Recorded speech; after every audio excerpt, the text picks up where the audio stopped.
It was just another gray Monday morning in Southwood High School, the kind where tension crackled in the air like static before storm. Students dragged their feet through the halls. Teachers shuffled papers with weary eyes, and tucked away in the corner of the school's first floor sat the most overlooked figure in the entire building, Mrs. Eloise Rankin, the school librarian. 63 years old, quiet as a whisper, and always in the same beige cardigan. She looked more like a grandmother who'd gotten lost on her way to a church potluck than someone holding secrets that could burn the school to the ground. But that's the thing about silence. Sometimes it's not weakness. Sometimes it's the sound of power waiting to be unleashed. Principal Garrison, a man as loud as he was ruthless, stormed into the library like he owned time itself. "Mrs. Rankin," he said, voice sharp enough to slice through paper, "we're cutting funding to the library. Again, your hours are being reduced, and some of these dusty books are getting tossed. No one reads them anyway." Eloise didn't flinch. She simply looked up over the rim of her glasses and nodded slowly, but inside her chest, something stirred. Garrison didn't stop there. "Also, we've had some complaints from staff. You don't engage enough with students. You might want to fix that, or your retirement might come early." He turned, chuckling to himself as he walked out. His voice echoed, "Nobody's going to miss a librarian." What Garrison didn't know, what no one in that school bothered to ask, was that Eloise Rankin had once been more than just a keeper of books. She had been a teacher, a mentor, a whistleblower. And 15 years ago, she had uncovered a scandal involving misused district funds that had nearly cost her everything. She had been silenced, reassigned, hidden away in the library, but she had never forgotten. And now, the silence was starting to speak. Later that week, a new student, Isaiah, walked into the library with his shoulders tense and eyes wary. He was a foster kid, bounced around from school to school, labeled a troublemaker wherever he went. But Eloise saw something different in him, something she recognized. A quiet storm. "Need help?" she asked, her voice gentle but firm. Isaiah looked surprised. "I just needed a place to sit." "You can sit, but you'll leave better than you came." From that day on, Isaiah returned every afternoon. Eloise gave him books about justice, resilience, chess, power. They didn't talk much, but a trust began to build. He told her about how Principal Garrison had humiliated him in front of his class, called him a ticking time bomb, and suggested maybe he wasn't Southwood material. Eloise listened, and she remembered, because Garrison hadn't changed. In fact, he had gotten bolder, more corrupt. He was funneling school funds to private contractors, his own brother's company. The library was being gutted, not because of budget issues, but because Eloise's silence was the last thing standing between Garrison and complete control. But this time, she wasn't going to stay quiet. One day, Eloise handed Isaiah a thick red folder. "I want you to read this, then decide what to do with it." Inside were old records, financial documents, emails, letters, all copied and preserved with librarian precision. They painted a story of years of fraud, manipulation, and buried truths. Isaiah read it all. "Why are you giving this to me?" "Because people see you as disposable, like they saw me, but underestimated people are often the most dangerous." Isaiah nodded slowly, the weight of it all sinking in. They formed a quiet alliance. While Eloise gathered more evidence, recent invoices, emails intercepted from shared school computers, Isaiah started quietly recording his conversations with Garrison. He asked the right questions, played dumb, and got the principal to incriminate himself. "I run this place, boy," Garrison said on one recording. "I could expel you tomorrow, and no one would ask why. You think this is a democracy?" Isaiah didn't flinch. He just smiled. It all came to a head on the day of the school board's quarterly meeting. Garrison strutted in, arrogant and unbothered. Eloise sat in the back row, cardigan buttoned, hands folded. Isaiah stood near the podium, papers in hand. When the board asked if any students had statements, Isaiah stepped up. "I do," he said, voice clear. "I have a presentation on corruption, misuse of funds, and the power of silence." He clicked the remote, and the projector lit up with slides, financial records, timestamps, audio clips. The room went silent. then gasps, then outrage. Garrison stood frozen, color draining from his face. "This is slander," he roared. Eloise finally stood. "It's called truth, Mr. Garrison, and it's long overdue." By the end of the meeting, Garrison had been suspended pending investigation. The board announced a formal audit. Eloise was reinstated to full-time status. The library funding was restored. Justice had finally been served. But just as things began to settle, Eloise found a sealed envelope slipped under her office door. No return address. Inside was a photo, grainy black and white. It showed a much younger Garrison standing beside a man in a federal prison uniform, and behind him, smiling faintly, was a teenage version of Isaiah. On the back it read, "Blood doesn't lie. Be careful who you trust." Eloise's fingers trembled slightly as she stared at the photo. Her heartbeat echoed in her ears, because the silence wasn't over. The days after Principal Garrison's fall felt like a long exhale for Southwood High. Students walked the halls with their heads a little higher. Teachers spoke in hopeful tones, and for once, the library was full, not just with bodies, but with life.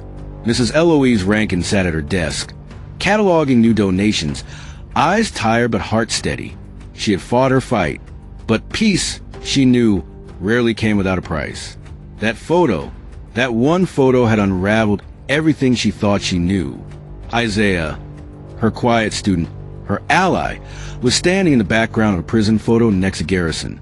Eloise had stared at it every night since it arrived, flipping it over in her hands, the message on the back ringing louder each time she read it. "Blood doesn't lie. Be careful who you trust." And just like that, doubt slithered in. Eloise didn't confront Isaiah. Not yet. Instead, she watched, observed, took quiet notes like she always had. Isaiah still came to the library every day, still asked questions about law, power, and justice. But now his questions were more pointed.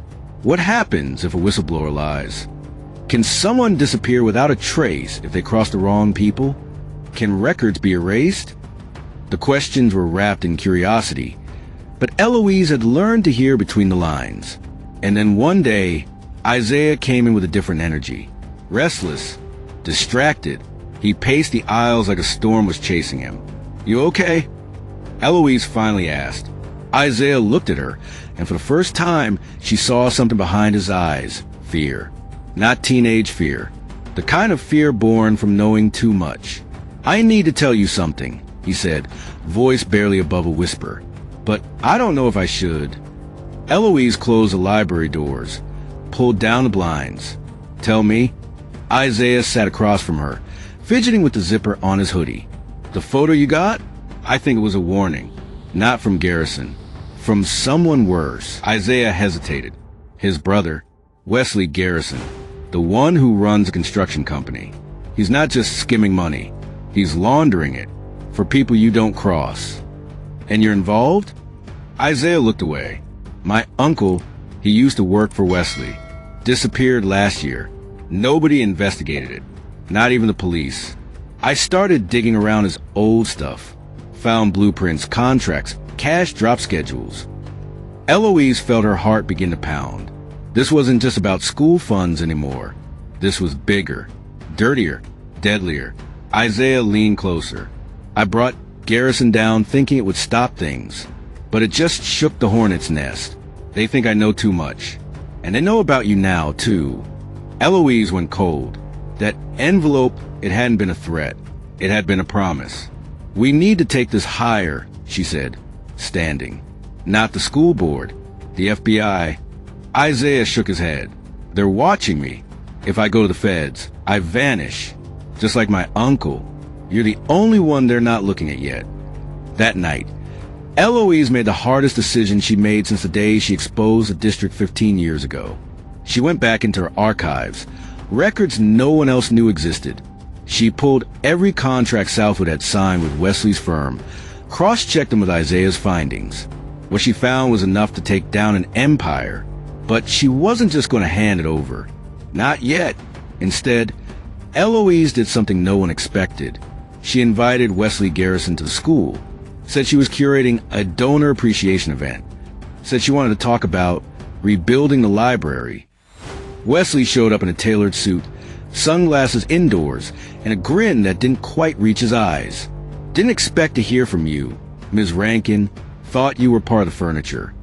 Eloise smiled politely. I thought it was time I redecorated.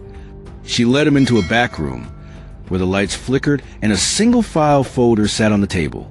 Before we discussed donations, she said, "There's something you should see." Wesley opened the folder. His grin faded. "This is blackmail?" he asked. "It's insurance," Eloise said, her voice steel. "You walk away from Southwood. You pull every contract. You leave Isaiah alone. Or this goes to every federal agency I can find." Wesley stood slowly, the air thick with unspoken threats. "You think I'm afraid of the librarian?" Eloise held his gaze. "No, I think you're afraid of what I know, and you should be." Wesley left without another word. But 2 days later, Eloise came to the library and found her desk ransacked. Her files gone. Her computer wiped. On her desk sat a single note. "Now we're even." Isaiah didn't show up that day. Or the next. By the end of the week, a story broke on the local news. Southwood High librarian under investigation for hacking district records. The footage showed Eloise being escorted out of the building by security, her expression unreadable. As reporters shouted questions, one voice cut through the noise. Mrs. Rankin. It was Isaiah, standing across the street, eyes wide. He mouthed a single word. "Run."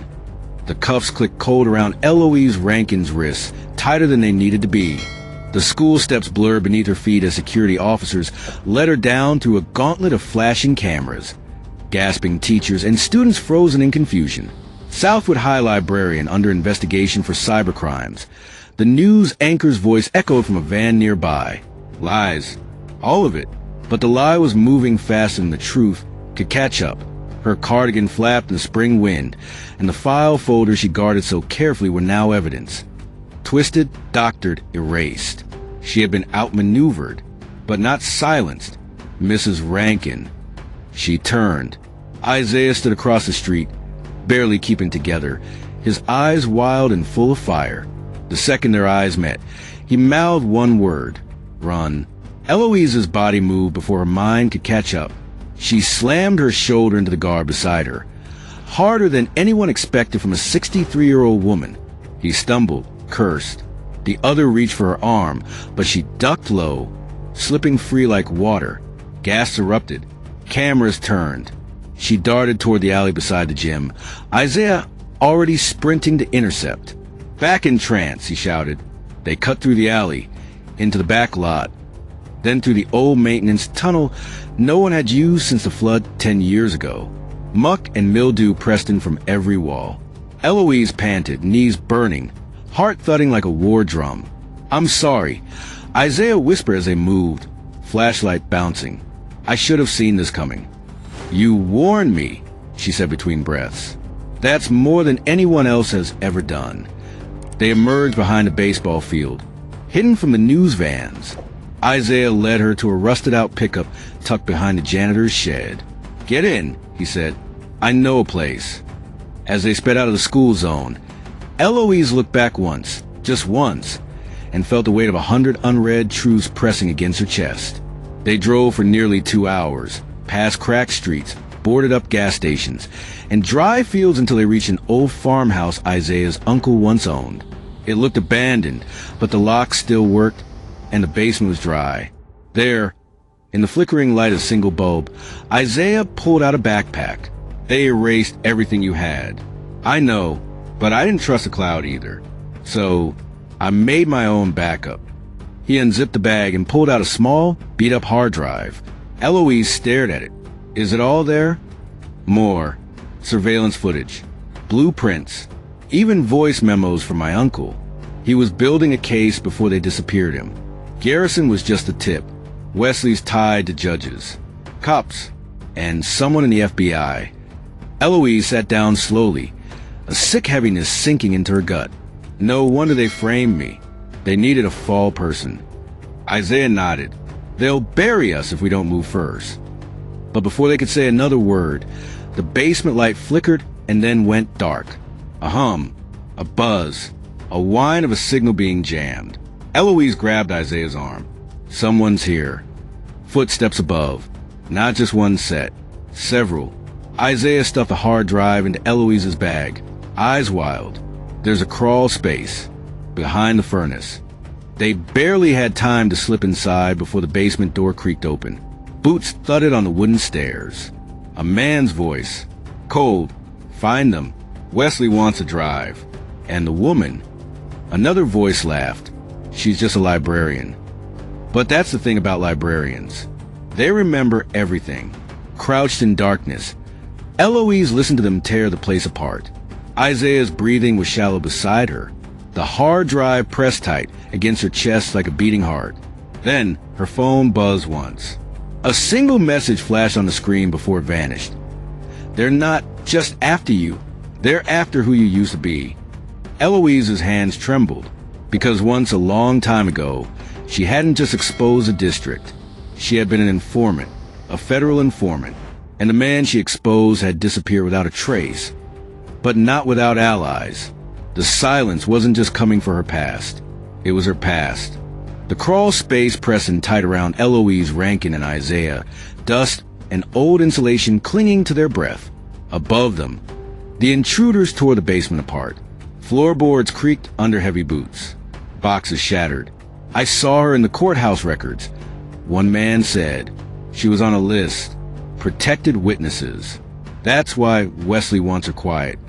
Eloise clenched her fists. They weren't just here for the files. They were here because of who she used to be. Isaiah turned to her, whispering, "What did they mean, protected witness?" Eloise's voice was steady, barely audible. 15 years ago, I was part of the sting operation. I helped bring down a corrupt judge, Judge Ryland. He was laundering money, burying cases. Wesley was his fixer. After the trial, I was placed in witness protection for a time, but I came back.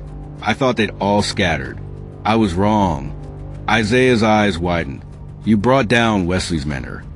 No, Eloise said, a bitter smile crossing her lips. I humiliated him. That's worse. Above them, the sound of breaking glass. They're not here, someone growled. They ran. A door slammed. Then another. Silence. Isaiah waited a beat, then exhaled. They're gone. No, Eloise whispered. They'll be back. They emerged from the crawl space cautiously, the air thick with tension. Isaiah's hands trembled as he held out the hard drive. We can't sit on this. We need to move. Eloise nodded. I know someone, back from the old case. If she's still alive, she'll listen. They left before dawn, traveling back roads, changing vehicles 3 times, hiding in plain sight. Eloise reached out to a contact in D.C., Marina Vale, once a lead investigator in organized crime. They hadn't spoken in over a decade. When Marina answered, her voice was hard and direct. I wondered how long before they came after you again. I'll get you in. They met in an unmarked building on the outskirts of the capital. Marina was older, sharper, and even more paranoid than Eloise remembered. You've got one shot, she said, taking the drive. If this is real, we'll have to move fast. But if even one piece of this doesn't hold up, they'll turn on you. Eloise nodded. I've lived with silence long enough. Let the truth speak now. What followed was a whirlwind, a sealed courtroom session, indictments issued under the cover of night, raids on Wesley Garrison's company, bank accounts frozen, and a secret grand jury convened. The media tried to spin it. Local librarian at center of criminal conspiracy. They blared, but the truth burned louder. When the trial began, Wesley's smug grin cracked the moment he saw who was testifying. Eloise Rankin stepped up to the stand in a charcoal suit, her glasses glinting in the light. I was silent because I was afraid, she told the court. But fear is how people like him survive. Not anymore. Isaiah watched from the gallery, his heart in his throat. He knew what this meant. For her, for him, for every student she ever protected. Piece by piece, the evidence unraveled a 20-year operation of corruption, money laundering, and judicial manipulation that reached from school construction contracts to courthouse verdicts. The documents Isaiah had recovered tied everything together, and the voice memos from his missing uncle, discovered posthumously in a burned storage unit, provided the final nail. Wesley was sentenced to 30 years without parole, but just when Eloise thought the chapter had closed, Marina handed her an envelope in the courthouse hallway. "It's over," Eloise said. Marina shook her head. "Not yet." One name keeps showing up in sealed documents. Judge Ryland's protege. Disappeared after the original trial. Guess where he turned up? She opened the envelope. A photograph. A man in a tailored suit shaking hands with Senator. Isaiah stepped closer, squinting. "Who is that?" Eloise's breath hitched. "Councilman Ryerson," she whispered. "He's still alive, still in power." Marina nodded grimly.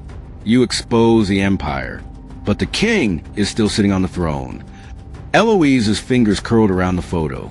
She thought she was done, but silence wasn't just about fear. It was about power. And now she had it back. Isaiah looked at her. "What do we do?" Eloise turned to him, a fire in her eyes. "We do what librarians have always done," she said. "We keep the receipts."